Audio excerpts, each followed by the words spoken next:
Yo, what's going on, guys? I'm PkmnTrpHD, and this is my week 1 battle against PkmnTrpHD, aka Trip. Don't know why I did that thing with my arm at the beginning. Hopefully the webcam will still be working, because I'm recording this with Camtasia, the webcam. Usually I record it with the Logitech webcam software, but it's just been being dump lately. It's just poop. Yeah, so usually the Camtasia webcam, it lags, but then I was talking about it in the group chat like the other day, and Jack was like, well, have you tried changing settings? I was like, no. So I changed some stuff around, and I did a couple tests, and hopefully it works, because it worked in the test, it wasn't lagging. So hopefully it'll be good. You won't see a lag in my face cam. If it is lagging in the editing, I'll just get rid of it. It'll be just like a picture of a banana or something here. But that's not important. What is important is we are up against Trip this week in our first match of Season 2 of the MPL. In week 1, this is, oh my god, this is so intense. We are the Baltimore Braviaries. About to say Atlanta. We are Baltimore. We are Baltimore. We are up against the Dallas Staravias. I said Dallas, kind of weird. Whatever. So, last season, as the Atlanta Braviaries, we did play Trip. He was the Dallas Staravias still. Or, yeah, he was, and he still is. And we did beat him in a 2-0. He did make a slight over-prediction at the end, which kind of cost him the game. Might have ended up, I don't know. Well, it doesn't really matter. But that happened. So, we are 1-0 against Trip lifetime, so I would like to keep that undefeated streak against him, get another win here, and become 2-0. So if you have not seen my team builder video yet, I recommend you go over and see that if you want to know what sets I have on each Pokemon. You guys will see the team preview and see what Pokemon I have anyways. But before we get into the match, I want to talk about just like a thing or two. So this is our first game of the season, so we are 0-0, Trip is 0-0, everyone's 0-0, no record for anyone. So this is just a big game to see how we start off, what we do with our team, and which direction we go in. Will we win and go up in the right direction, or will we lose? I had to put my hand here, then I bring it down. That way you can see me going down. Or will we lose and just go in the wrong direction and start off not in a great step? It's a big, game just to start us off. Big impact here. It's not a divisional game. Half of our games are divisional. We have 12 games. 6 are divisional. This is not, though. Next week, we do have a divisional match against Cypher. That's not important, though. What is important is Trip. So, as I said earlier, if you have not seen the team, or if you have not seen yet the team preview, or the team building thing, God, I'm not good at words. Look at that. I'll link that in the description. I'll also put a timestamp in this video. It's a little late for me saying that. I'll put a timestamp in this video if you want to get right to the battle, which I will start in just a moment. So, I am back with the battle here. You can see the team preview. I'm on the other side. I'm Balake, or Blake A. I have the accent on the E, because I started over the game a couple times, because I was doing some genning mistakes. Like, I can't gen in multiple Pokemon at a time. I don't know why it doesn't work for me. It messes up my game after start over. It's a whole dilemma.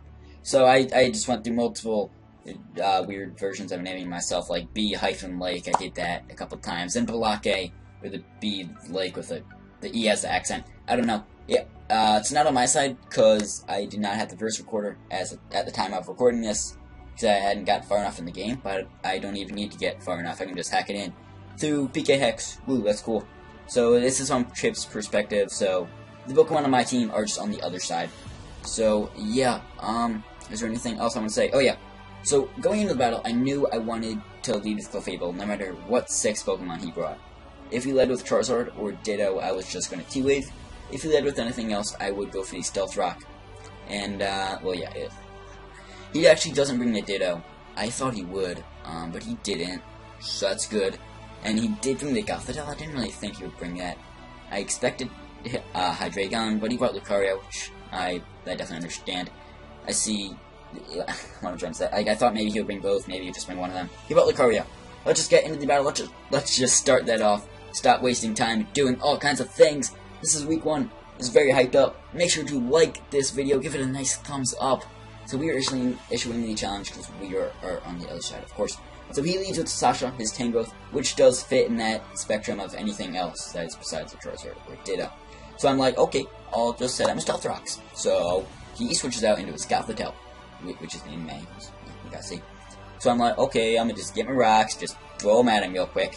And I do that, because he's a Charizard, it's very nice to have my rocks, and he'll take a nice 50%. So he goes for Trick here. I'm thinking, oh shit, am I going to be locked into Stealth Rocks? Please no, please no. And then you will see I am locked in Moonblast now, because I went for Moonblast that turn, because I figured I can just get off big damage here. I have Unaware, actually, in case if you did want to bring, like, Calm Mind Keldeo, Calm Mind Goth, or anything like that that could set up and try to sweep. I have Unaware, just in case of that, and it came in very handy here. So I did end up getting a crit there, kind of unfortunate for Trip, whatever, though. So I'm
yellow, pink, no, you're not pink, you're black. So I think I get a crit here. Yes, I do get a crit. Cyclical Fable gets the first kill for the Baltimore Braviaries in Season 2 of the MPL, of course. Awesome! So then he brings in his Gligar. I'm like, okay, you're gonna defog, so I pretty much have a free switch. I don't have any Defiant users, so I can't take advantage of that. Because that would lower my evasiveness, so I could get that attack base if I did have a Defiant user, which I don't. So I just go into Bubbles here, the Thunderous Tea, which does have the HP Ice, which just bops this thing. I think it's a damage roll if it OHKOs. I think it like almost does, but not quite. I'm not sure. Whatever. He just goes into his bulky Tangrowth. I'm thinking, okay, how much is this gonna do? So I go for HP Ice, and I'm like, oh Lord, how much is it gonna do? Yeah, it does not do a whole lot. It does like 60 damage, which is, it does a little over a quarter. And then I'm thinking I'll just Volt Switch out. Oh, this was a huge play of the game. This was very important. I'm gonna pause it after this play. So I go to Wind Waker thinking I can just take whatever he wants to go for, being like an HP Ice or Rock Slide or whatever. He goes for Power Whip. I'm thinking I can take that. Gets a crit and kills me. I'm like, what the fuck? No! Lol, I paused the battle there. Wait, did Facecam freeze? It's showing it did. Well, also my Facecam didn't freeze there. I just wanted to check it. I didn't want to keep recording. Now, if that failed. So, you guys see Cotton Candy chilling there. I want to talk about that last turn. That was a very big turn in the battle. So, Gallade just dying like that was bad for me, because having it around would have been awesome. I still have two big offensive threats, being Porygon Z and Thunderous Tea, but I don't have a good physical attacker to his team. I don't have Flareon as Flare Blitz, but and Thunderous does have superpower, but I only have 4 EVs in attack, so it's not going to do a whole lot. I don't really have a good physical attacker there. I think I should have really just stayed in, because he can't really hit me too hard. He can knock off, he can HP Ice, do whatever. I should have just kept HP Icing, because the only way he can heal, because he had to be Soul Fest with how well he took that in after the match, after talking to Trip, he is a Soul Fest. And he was like max per def too. That way he can really take these HP Ices. I should have just stayed in and kept going for that, because the only way he can get back health is with that Regenerator ability. If he switches out and comes back in, he'll get 30% back. But he didn't, or yeah, he wouldn't have switched out, or if he stayed in, he couldn't have healed up. So I should have just kept going for HP Ice, because Thunderous was a big issue to his team. That was a big play, and just having Gallade die there was terrible for me.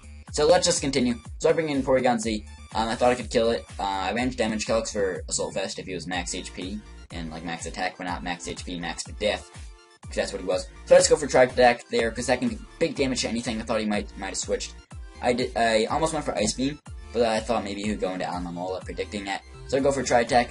Gligar barely lives to actually get Para. It doesn't really matter at all, as he just gets off the Earthquake anyways, gets some damage off. Then next turn I do go for the Tri Attack and kill this thing. So right now we are up 5-4. Porygon Z is a kill, aka Cotton Candy, and Patrick has a kill. But our Gallade Wind Waker has died, didn't even get a kill, didn't even get to Mega Evolve. So here he brings in Lucario. I'm thinking maybe it's Scarfed. I'm also Scarfed, so it would be a speed tie. Unless if he's Jolly. I'm thinking, okay, Patrick, I'm just gonna sack you off here. I would love to maybe set up rocks if I can. So he goes for the extreme speed there. and that does a lot. I'm thinking, no, yeah, that's gotta be Bandit. So he keeps going for that, and kills off Patrick. So we're tied 4-4. 4-4. I'm like, okay. It's Bandit Lucario's a threat, because I don't have anything to really take in extreme speed, because I don't have a solid physical wall. I have Tentacruel, which has a good amount of physical defense and max HP, but its defense isn't that too high, and its HP isn't too high. So I go into Flare on here, knowing he'll be threatened out. So I just wish, because I know he's going to go into Alamo. I didn't have Toxic, originally I did. If I replaced that for Quick Attack, like in case we bought Ditto or something, that way I could get damage off if he was almost dead and kill it. So I knew he was going to bring in Alamo, the Mega Love Disc. So I went for Wish that turn, then I went into Porygon Z, as he predicted that switch, and he switched out into his Charizard. And then I knew I can't OHKO him, and he can OHKO me, but I do have Porygon Z back at full health. So I go into Squiddy here, the Tentacruel, the AV one. He actually predicts that, I guess, and switches out into Sasha, this thing. I'm thinking, does it have Earthquake? I'm thinking, does it? What did I do? Did I stay in? No, what did I do? Oh yeah, no. I stay in, going for Sludge Bomb, because I thought maybe he would over-predict me switching into Thunderous or something. I don't know. So I just stay in, go for the attack. I do have Giga Drain, mainly for this thing, because if I'm AV, I can't really get back health too well. But with Giga Drain, this thing has massive HP, so I can get back hella health. So then I'm thinking I'll just Sludge Bomb in case he wants to switch into Charizard or something. And he switches into Lucario, and I don't have Scald on this thing, so I can't really hit it. He's a Steel type. He's immune to Sludge Bomb. He essentially gets a free switch. I thought he would over-predict here, because going back to that match from last year, he kind of over-predicted, and yeah. So I thought he would do that again, because Trip does think ahead. He thinks about things a lot, and he tends to over-predict sometimes, as do I. So I thought he would predict my Thunderous T-switch in, and go for, like, extreme speed or something. But he didn't, so now I bring a Thunderous T. I'm like, okay, I predicted the switch, went for HP Ice. And I think I just stayed in, kept HP Icing him. Yeah, he did get back to full health from that regenerator, of course. Phone, you're cool. So I just keep HP Icing, as I believe he knocks me off this turn. Yes, he does. So he goes for that, knock off my AV. I'm still max special attack, max speed. I don't have any HP investment, but well, I have a minus 4 in HP. But not any besides that. I do have the Assault Vest, but it was knocked off. So I go for Volt Switch here. I don't know if I was predicting the switch or just wanted to get some damage off him. Oh yeah, I think I predicted the Lucario switch in to take the HP Ice, because he would be able to kill me with extreme speed. Although, that was only if I was hasty. Otherwise, it would be a damage roll, so that's why he didn't do that so early. So I went for Volt Switch, killed the Aloe. We are tied 3, or wait, no, it wasn't. Are we tied 3-3? I think we are, yeah. So I'm like, okay, maybe I have a chance. So this is a big play here. I thought he would try to close combat, switch into Suntan. He extreme speeded, gets a crit, and kills me again. It wouldn't matter, because he could have outsped me the next turn and just kill me with another extreme speed. So that crit didn't matter, really, at all. So I'm like, okay, I lost at this point. He can kill him up both my guys. He didn't know I was hasty, though, so he didn't know it was guaranteed okay with the extreme speed. So I lost. It's 3-2. I'm like, no. Yo, I lost.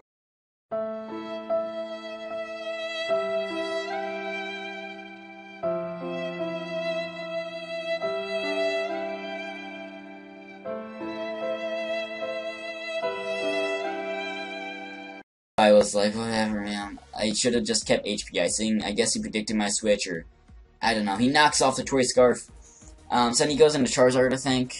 Yeah, I go for what did I go for? Tri-Attack, I believe. Yeah, because that's what does most damage to the rest of his team. So I go for that. I was like, oh, I can get a kill, because I'm Scarfed and can outspeed. But I was like, oh yeah, I got knocked off, so I don't outspeed anymore. So he just flamethrowers and kills me. So that's cool. So that's the dead Porygon Z. So that's fun. Oh yeah, also the layout, I made that. That's a thing. Hopefully you guys like it. That's there.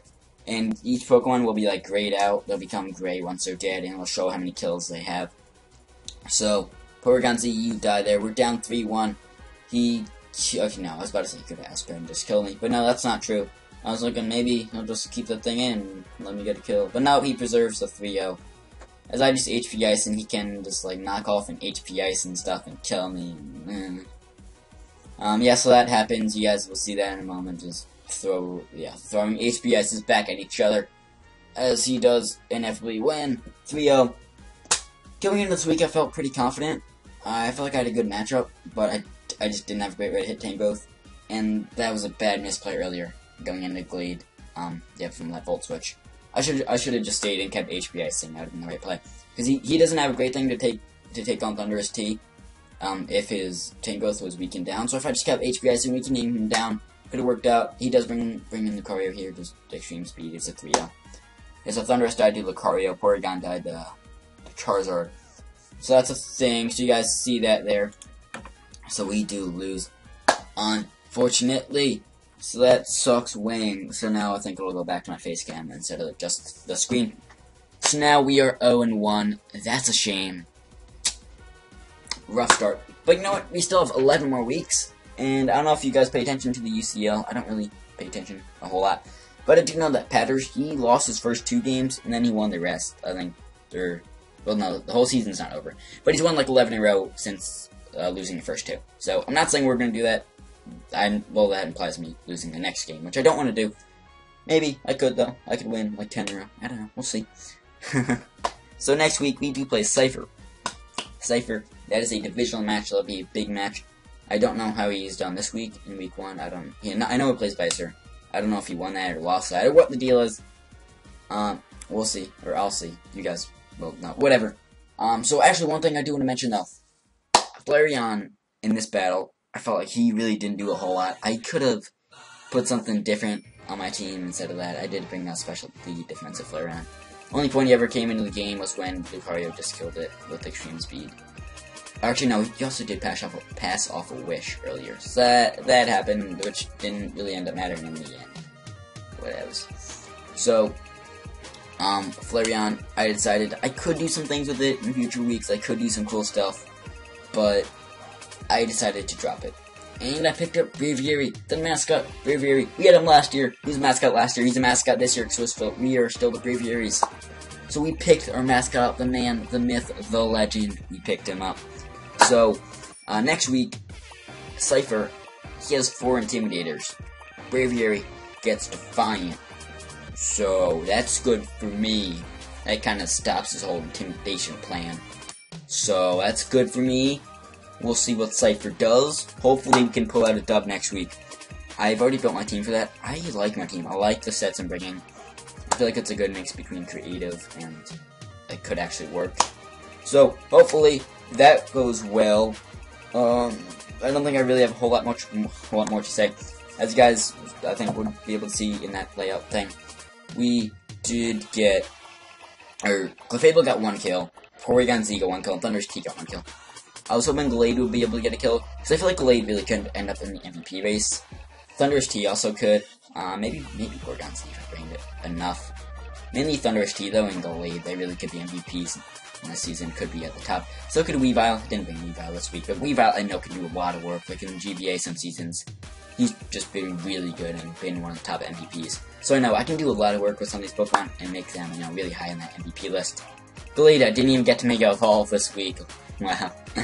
Just came and died. That was a huge play. If I played that differently, that turn, I might have been able to win. If he didn't get the crit, I think he still would have won. I would have been able to probably would have knocked off the Tangrowth there. And then Thunderous would have been able to handle it a little better. But he still had Lucario, which I didn't really have a good answer for, because I didn't bring my Steel type to take that extreme speed, didn't bring my Ghost type, so don't know great way for stopping that extreme speeding. Hopefully you guys enjoyed this video, hopefully you enjoyed the battle against Trip though. So next week we're up against Cypher. Make sure to like this video, subscribe, comment, next week, and so if it goes better, I will see ya.